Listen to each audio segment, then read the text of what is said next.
avec vous, Michael Darmon. Plusieurs manifestations sont prévues, on le disait, en cette journée du 1er mai. Le ministre de l'Intérieur a annoncé un dispositif de police important. Ce matin, vous nous expliquez que les forces de l'ordre ont étudié à la loupe les différents groupes au sein des cortèges. En quoi est-ce important ? Eh bien, pour comprendre les évolutions politiques dans les sphères de la mouvance contestataire. Dis-moi à quelle heure se lancer les pavés et on vous dira qui sont-ils. C'est un fait, le dégagisme n'a pas épargné les défilés. Depuis les manifestations contre les lois travail dites loi El Khomri en 2016, on a constaté le début d'une bataille pour prendre le contrôle du cortège de tête.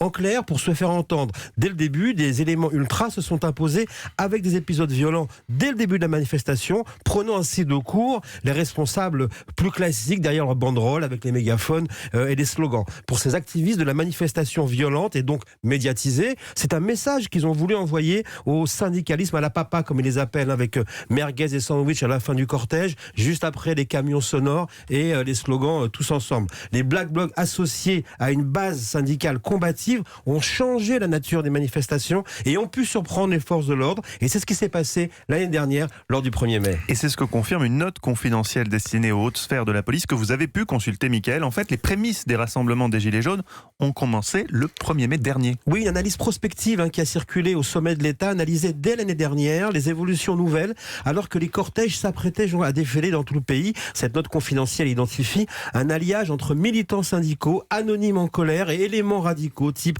Black Bloc. Et ce qui est étonnant également, il y avait des chiffrages précis. Et c'est effectivement ce qui s'est passé le 1er mai 2018. Les violents affrontements et dégradations du côté de la gare d'Austerlitz ont confirmé ces prévisions. Mais comme le reconnaît aujourd'hui en privé un haut responsable dans la chaîne de la sécurité, ce jour-là, on avait devant nous le premier cocktail des manifestations des Gilets jaunes, mais on n'a pas poussé plus avant la réflexion. Alors aujourd'hui, 1 an et une vingtaine d'actes de Gilets jaunes plus tard, les autorités ont toutes les cartes en main et vont tenter de contenir cette convergence des buts déclarés entre Gilets jaunes et Black Bloc, maintenir la pression sur le pouvoir. Alors le 1er mai dernier en Australie, on s'en souvient, Emmanuel Macron avait lancé à la presse: je n'ai pas vocation à rester assis sur mon canapé et à suivre les manifestations. Alors cette année, on a bien compris qu'il a demandé déjà une réponse très ferme. Donc on ne sait pas s'il va être sur son canapé, mais on a compris qu'il va surveiller de très près ce 1er mai qui peut donner la couleur politique du printemps. Merci beaucoup, Michael Darmon, pour cette analyse politique.